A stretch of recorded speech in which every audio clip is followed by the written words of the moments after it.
Hello, I had a couple more of these Omnibus F4 Pro V2 boards arrive a few days ago, so I thought I'd try one of them out in my radio control car. That's going to be Ardurover, of course, this time, so that's it sitting in the back there. And these boards, I really like them because, as far as I can tell, they seem to be the cheapest way to get an ArduPilot build up and running.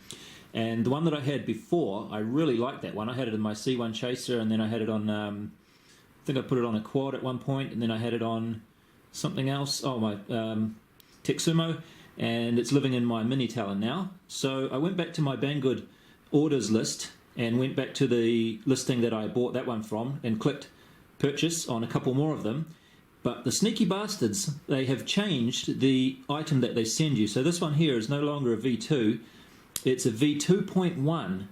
And at first I thought, oh, that's right, it's better, right? You know, the version number goes up, it gets better. But that's not always the case. And I had a bit of a problem with this one, which I'll just mention. Might be better to show this as a photo, but I'll see if I can maybe freeze this and put some display over it in the video. But part that they've changed, which makes it less convenient to set up, is that you can no longer remove one of those little resistors to prevent the interference between the receiver and one of the UART ports. So typically what I've been doing, on this one here we have I2C and one of the UARTs, that's a 6-pin plug there, and then over here we have another one of the UARTs. And on these pins here we have the PWM outputs, and the last one there at the top is the receiver in for S-Bus or PPM. And everything worked fine, so I was hoping to just do that again, but I discovered after a while that as soon as I plug the receiver in, the GPS stops working. So that's the UART. One of the pins here on this UART port is the same pin as this one up there, which is being used for the receiver, except this time there's no little resistor to remove to avoid that problem, which is really annoying. So what I had to do was compile my own firmware, which fortunately is very easy to do these days with the ChibiOS port. You can just sort of, provided that you can figure out which pin or which port and which pin this is, and you can actually, what I had to do was make it so that this little plug here, there's a 3-pin plug here which is typically used for the LED strip. So my custom firmware that I'll put a link to in the description, if anybody wants to use it on one of these v2.1 boards, you'll have to plug your receiver into there, which is what I've done over there. So that 3-wire coming out, it's actually underneath the board there, so we can't see the plug, but it's coming up here to the receiver. So you'll have to put it in there. But anyway, it's all working now. I just thought I'd point out that it wasn't just smooth sailing if you have one of these v2.1 boards. In fact, I think I would avoid these entirely now. If you can get a v2, or apparently a v3 is okay, they don't do this silliness anymore. Or maybe there's actually on the v3, I think they have a little solder pad you can connect in one way or the other to use S-Bus or PPM. So they've avoided that problem on the v3, and like I say, the v2 never had the problem to begin with because you can pull the resistor off. But if you want my advice, maybe just avoid the v2.1 boards. So anyway, apart from that, everything was fairly easy to set up, and I have one of those cheap-ass telemetry 915 megahertz things there. My other one of these died, by the way, so I'm not sure how well I can recommend these anymore, but this one seems to be still working alright. And I gave it a try without changing any of the settings, really. I didn't do any tuning whatsoever, and that didn't work out too well. And then I went out the next day and I tried again after changing a few things. So I'll show you both of those now, and you can see how it worked out for me. Okay, so I've come up to this flat area at the top of the airstrip to do a little bit of testing, because the turning radius on this car is just terrible, especially in one direction, and the space down in front of my driveway there is just, it just can't turn around to go in the right direction. So I'm going to do this here, and I have this nice solid workbench here today. It looks like the aerial top dressing plane was here a few days ago, and the weather wasn't that great, so it looks like they abandoned the job halfway through and they just left the truck here until they come back and finish it off. So quite handy. So I have my throttle on here. Does nothing at the moment because it's not armed, but if you hold that to the right for 2 seconds, it should be armed like that. And I haven't figured out how to go backwards yet, actually. Pretty sure you should be able to. So at the moment, the throttle being fully down, it just makes it stop. And that was another reason why driving it down there in the limited space was quite difficult, because every time I got into a position where I would have normally liked to go backwards to back away from the fence or something, I couldn't do it. I had to go and pick it up. So let's do it here. And I've got, I think, about 19 satellites, and everything's calibrated and should be ready to go. This is full speed. See, when I'm turning left, that's full left, and I can't actually turn very well. Also, one thing I don't like too much is that it doesn't do any sort of braking, it just sort of rolls to a stop, so it moves a good 2.5 meters or so before it comes to a stop from that full speed, which is a little bit annoying. It'd be nice if it just sort of automatically braked. Yeah, but so what I'm going to do now is I'll rearm it at a point where I put a marker so I know where the home point is. Maybe I'll just make a little bunch of sticks here as a... Okay, so those sticks are the home point.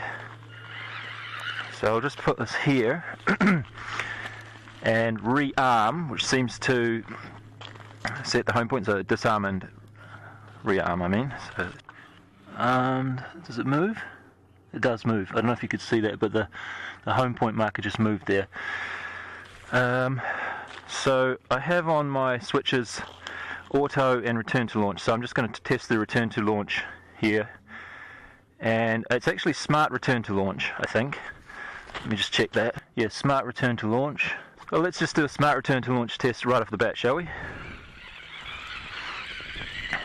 So we'll go sort of over there towards the windsock. About there we'll hang a left.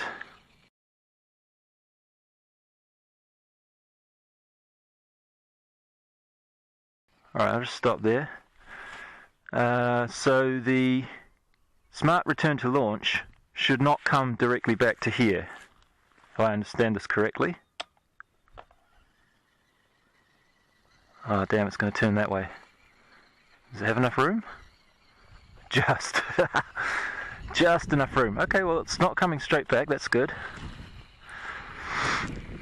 So I'm not doing this now. Oh, that's not very good, is it?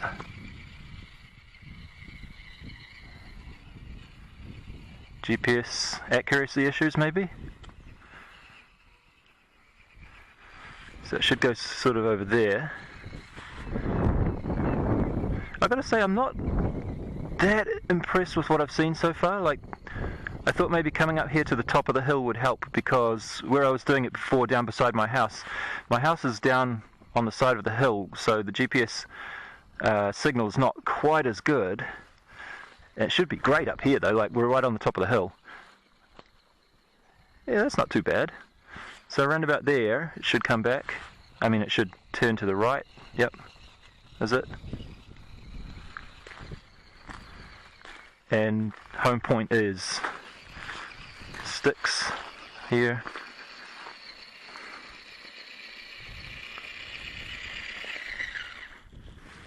Okay. Looks pretty close to the track that I drove it out on, but it's off by definitely, it's probably 2 meters or so, this sort of deviation, and then another 2 meters. It's a little bit, don't quite understand why it does that, because what I'm trying to say is it knows where it is, right? So it knows it's going over there, and maybe I can tune it so that it doesn't let itself go so far off before it tries to come back. Maybe it looks almost like a PID sort of thing, like it's gone too far that way and too far that way. Maybe it needs higher gains on the track following or something like that. I really hope you can see that. Okay, that's with the satellite map turned off, and I don't have Wi-Fi access here, so it's just showing you that. If that's any better, I don't know. But should let you see that it knows that it's not on the track, and it's not really trying very hard to get back onto the track, if that makes sense. Okay, I've set up a little mission here to try the auto mode. Home point will remain unchanged. Actually, I don't think it's going to come to return to home anyway. It's probably just going to stop at the last waypoint. So I've just made this sort of an M shape like that.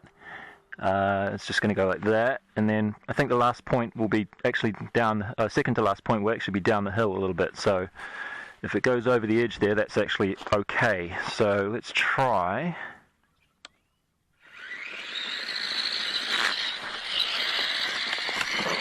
See what I mean about the turning radius? Now this is another thing I discovered. Oh, I was going to say it disarmed, but it did not disarm. That's weird. So why did it stop? Oh, I put it into manual, didn't I? Okay, let's try again. Oh, that's good. So this is going much faster than the return to launch speed. So I should probably slow it down a little bit. That looks good though, eh?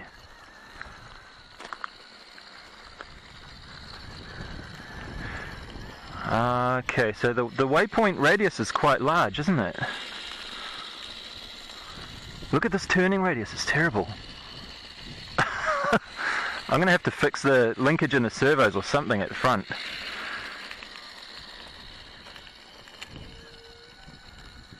Something, I can hear a cracking sound when it's bumping.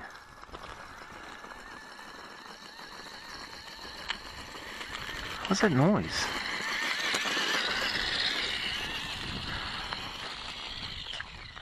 Good. Well, that's alright. It's a little bit fast. I'll see if I can...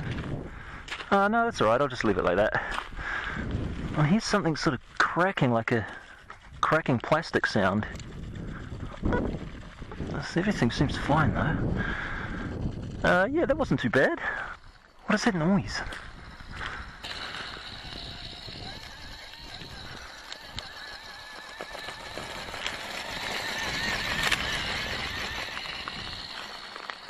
Is it just rocks? Maybe just rocks scraping on the bottom of the diff. Oh, that's not very good. Hey, whoa.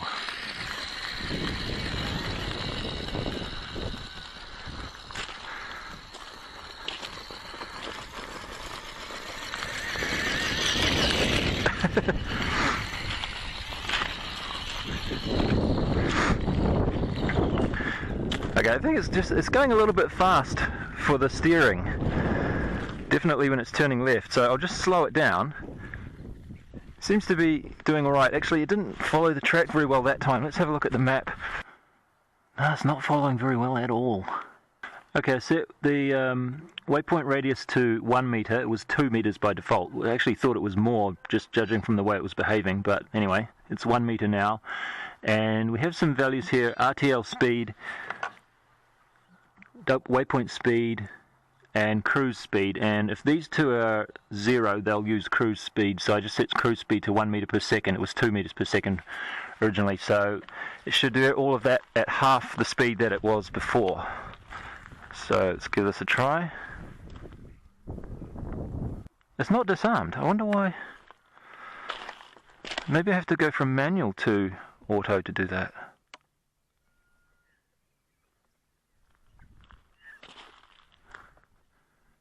Maybe this time the mission did get reset. Oh, fuck, somebody's smoking.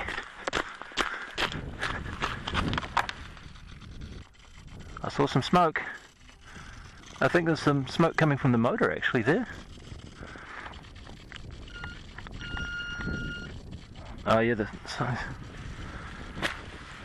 let me just reset it. Oh! The diff's broken. The gears in the diff. Oh, I see. I had this problem before. This thing fell off. Look. See that? That's what that noise was. I should have known, because that actually happened once before, and fortunately the time that it happened before I was able to find the other piece, but I don't think I'll be able to find it now. Should be armed.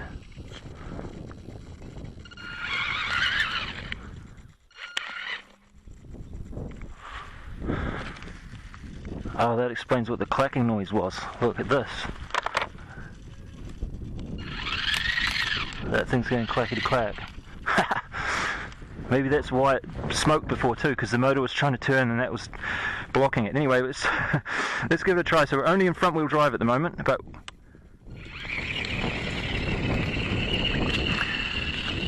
with the speed being half as much, that half of the drive shaft clacking around in there shouldn't be as much of an issue, I hope. I think with the slower speed, oh boy, it's able to, yeah, that's better.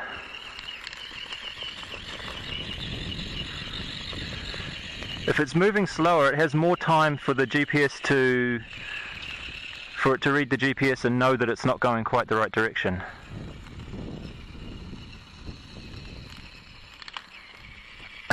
Oh shit.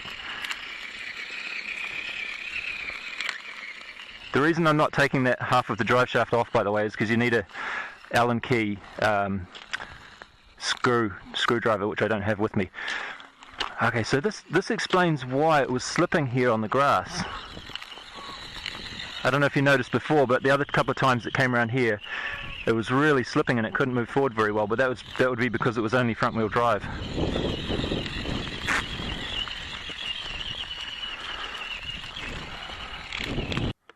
So overall, to be perfectly honest, it's a little bit less impressive than I thought it would be, but keep in mind I haven't done any tuning at all. I'm just sort of using almost straight out of the box numbers.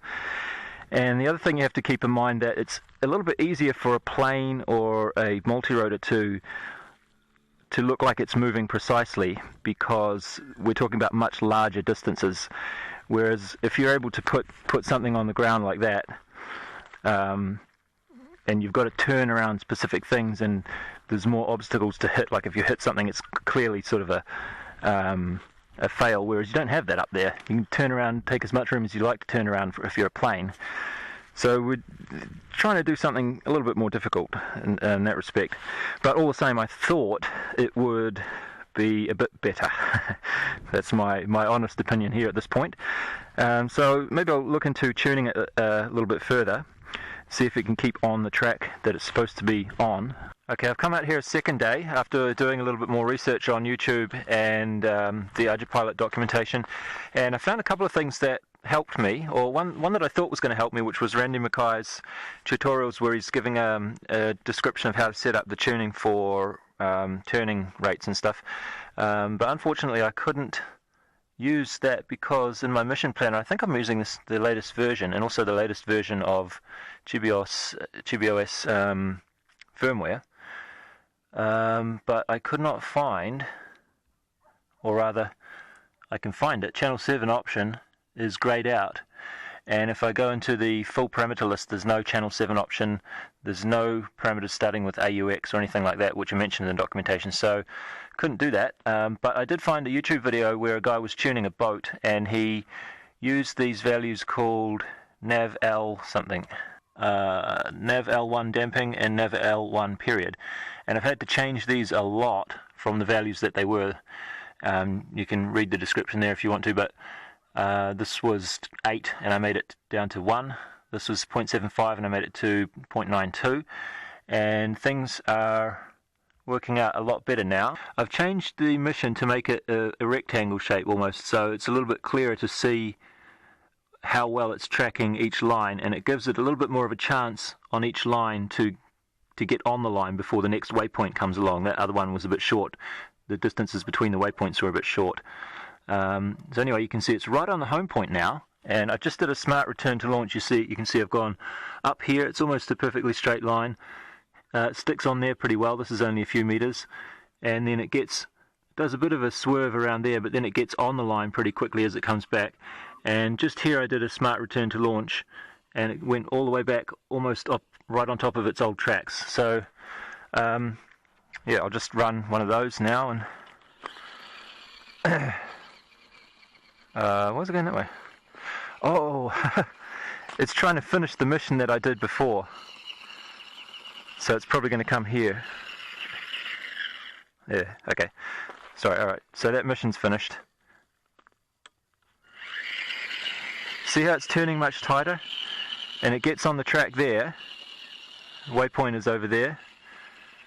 and it heads in there pretty much straight line now. So you can see on here, hopefully.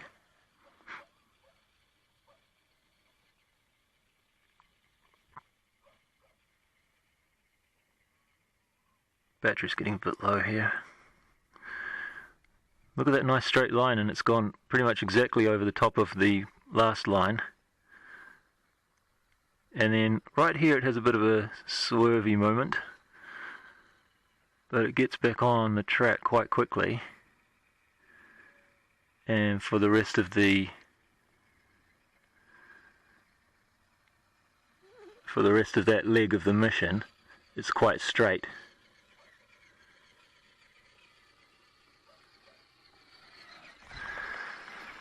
Nice, good job, little car. So it should finish about here.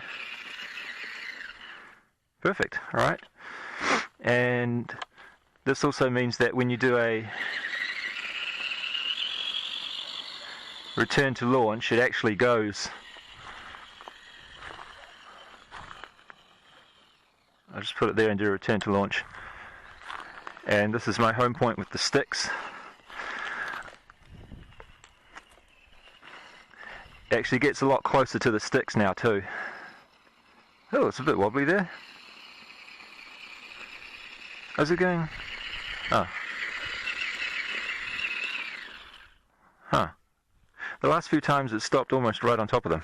I was hoping it would do that now while I was showing you.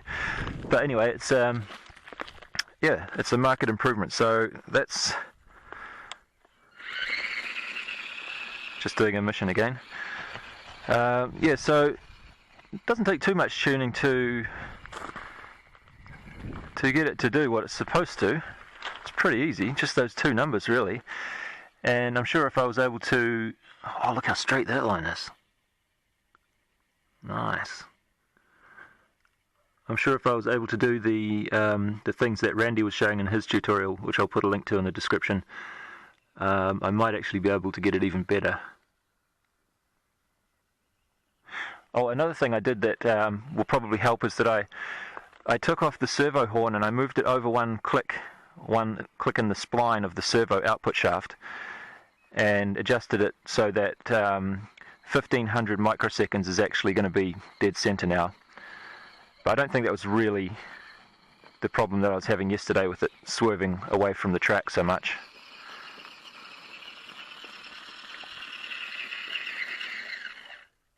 Lovely. So what if I do a return to home from here?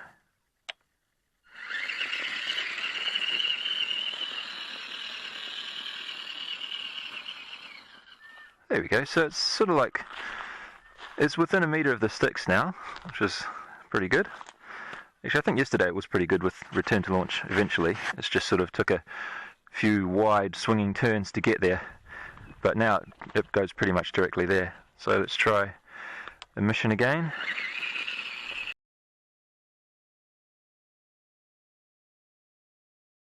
So I switch it into smart return to launch about here.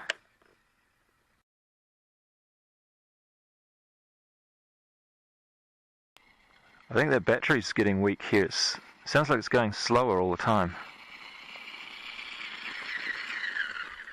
Okay, sticks, car, not too bad. Okay, I think I'll leave this here for now. I'll just show you a few screenshots just in case it wasn't clear from what we were looking at before. But this is on the first day before I'd changed any of those parameters, and I was getting this very pronounced sort of wavering around from left to right like this. Interestingly, I noticed that if I picked the car up and placed it facing directly at the first waypoint like this, the first leg of the trip would not have that wavering. So if it starts off facing the right direction, that would be fine until it gets to here, and then it has to turn and it would start wavering. So this is what sort of gave me the idea that it was probably some sort of a tuning issue rather than a GPS accuracy issue or anything like that. And by the end of the second day, this is what I was getting, and this is pretty good. This is actually 3 missions, and in some places they're pretty much directly on top of each other. So you can see that the GPS accuracy is very good, and the repeatability of the outcome is also very good. Now, one thing I should also mention before I finish this video, if I can find my other window, here it is. I just found this while I was editing the video. How in the world did I miss this? I don't know, but I have noticed that these Ardupilot docks seem to disappear occasionally. Like, I'll be looking at a page like this, and then I'll go and reload the page, and it's gone. So I'm sort of suspecting maybe there's some sort of a automated script that updates this web page automatically every now and then, based on the latest source code and stuff like that. I don't know. Anyway, so there's quite a bit of information here that I can look at if I want to have a little bit more of a try at this in future. In particular, down the bottom, fixing problems with weaving. Common issue with rovers is that the steering weaves turning from side to side. So this, probably this parameter here is what I should have tried to begin with by the looks of it. But it does also mention nav L1 period, and I think it mentions damping somewhere as well. Pretty sure it mentioned that at some point there. But anyway, this is going to be the end of this video. If I come across any major amazing things in the future, I will let you know. Anyway, thanks for watching. See you next time.